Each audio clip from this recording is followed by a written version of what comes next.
ಸದನದಲ್ಲಿ ಕನ್ನಡ ನಾಮಫಲಕ ಕಡ್ಡಾಯ ಕುರಿತು ಚರ್ಚೆ ಆಗಿದೆ. ನಾಮಫಲಕದಲ್ಲಿ 60% ಕನ್ನಡ ಕಡ್ಡಾಯ ಮಾಡಲಾಗಿದೆ. ಉಮಾಶ್ರೀಗೆ ಪ್ರಶ್ನೆಗೆ ಸಚಿವ ಶಿವರಾಜ್ ತಂಗಡಗಿ ಉತ್ತರವನ್ನು ಕೊಟ್ಟಿದ್ದಾರೆ. ನಿಯಮ ಪಾಲಿಸದೇ ಇದ್ರೆ 5,000 ದಂಡವನ್ನು ಕೂಡ ಹಾಕ್ತೇವೆ. ಕನ್ನಡ ಬಳಕೆಯಲ್ಲಿ ಯಾವುದೇ ರೀತಿಯ ರಾಜಿ ಇಲ್ಲ. ರೂಲ್ಸ್ ಉಲ್ಲಂಘನೆ ಮಾಡಿದ್ರೆ 20,000 ವರೆಗೆ ದಂಡವನ್ನು ಹಾಕ್ತೇವೆ ಅಂತ ಕೂಡ ಹೇಳಿಕೆಯನ್ನು ಕೊಡಲಾಗಿದೆ.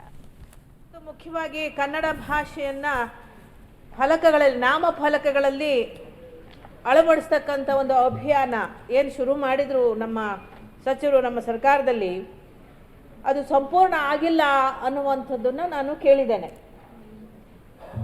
ಮತ್ತು ಈ ಸಂಪೂರ್ಣ ಆಗಬೇಕಾದ್ರೆ ಯಾರ ಜವಾಬ್ದಾರಿ ಏನು ಹೇಗೆ ಮಾಡ್ತಾ ಇದ್ದಾರೆ ಅಂತೂ ನಾನು ತಿಳ್ಕೊಬೇಕಿತ್ತು. ಮತ್ತು ಇದು ಉತ್ತರ ಹೇಗೆ ಕೊಟ್ಟಿದ್ದಾರೆ ಅಂದರೆ ನಿರಂತರವಾದಂತಹ ಕೆಲಸ ಅಪೂರ್ಣ ಆಗೋ ಪ್ರಶ್ನೆ ಉದ್ಭವಿಸೋದಿಲ್ಲ ಅಂತ ಹೇಳ್ತಾರೆ.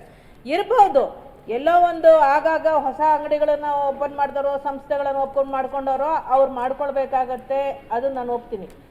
ಆದರೆ ರಾಜ್ಯದಲ್ಲಿ ಎಲ್ಲ ಜಿಲ್ಲೆಗಳಲ್ಲೂ ಕೂಡ ಜಿಲ್ಲಾಧಿಕಾರಿಗಳ ಉಸ್ತುವಾರಿಯಲ್ಲಿ ಮಾಡಿದ್ದೇವೆ ಅಂತಕ್ಕಂಥದ್ದನ್ನು ಹೇಳಿದ್ದಾರೆ.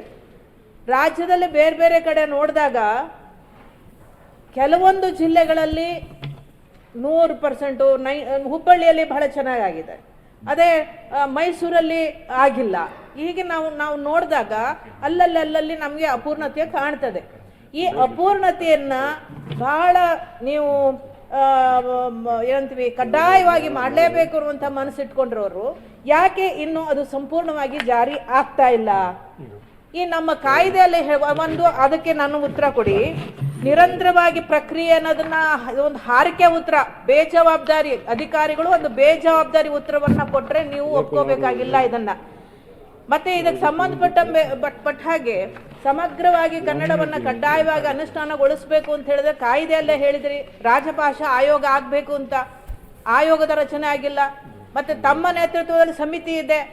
ಆ ಸಮಿತಿಯಲ್ಲೂ ಕೂಡ ತಾವು ಮೇಲಿಂದ ಮೇಲೆ ಎಷ್ಟು ಸಭೆಗಳನ್ನ ಮಾಡಿರ್ತೀರಿ. ಯಾಕೆಂದ್ರೆ BBMP ನೋಡಿ, ಬಹಳ ಮುಖ್ಯವಾಗಿ BBMP ಅನುಷ್ಠಾನ ಆಗ್ತಾ ಇಲ್ಲ ಸರಿಯಾಗಿ. ಬೆಂಗಳೂರಲ್ಲಿ ಮಾನ್ಯ ಸಭಾಪತಿಗಳು ತಾವು ನೋಡಿದಿರಿ ಅಲ್ಲ, ಅನುಷ್ಠಾನ ಆಗದೆ ಇರೋದಕ್ಕೆ ಅನೇಕ ಕಾರಣಗಳಿರ್ತವೆ. ಆ ಕಾರಣಗಳನ್ನ ಮೀರಿ ಅವನ್ನೆಲ್ಲವನ್ನೂ ಕೂಡ ಈ ನೆಲ ಜಲ ಎಲ್ಲ ಲೈಸೆನ್ಸ್ಗಳನ್ನ ಪಡ್ಕೊಂಡು ಇಲ್ಲಿ ವಾಸ ಮಾಡ್ತಕ್ಕಂಥವ್ರು, ಹೊರ ರಾಜ್ಯದಿಂದ ಬಂದಿರತಕ್ಕಂಥದ್ದು ಬಹಳ ದೊಡ್ಡ ಸಮಸ್ಯೆಗಳು. ಅನುಷ್ಠಾನ ಮಾಡಕ್ ಅವ್ರದೇ ಅಡ್ಡಿ ಆತಂಕಗಳು. ಎಲ್ಲಿ ಯಾರು ನಿರ್ಲಕ್ಷ್ಯ ಆಗ್ತಾ ಇದೆ? ಯಾರು ನಿರ್ಲಕ್ಷ್ಯ ಆಗ್ತಾ ಇದೆ? ಮತ್ತೆ ಇವರು ಸಮಿತಿಗಳು ಮಾಡಿದಾರ ಕೇಳಿ ಮಾನ್ಯ ಸಭಾಪತಿಗಳೇ. ಅನುಷ್ಠಾನ ಸಮಿತಿ ರಾಜ್ಯ ಮಂತ್ರಿಗಳಿಂದ ಇರಬೇಕು. ಪ್ರತಿ 3 ತಿಂಗಳು ಮೀಟಿಂಗ್ಗಳಾಗಬೇಕು. ಎಷ್ಟಾಗಿದ್ದಾವೆ ದಯವಿಟ್ಟು ಹೇಳಿ.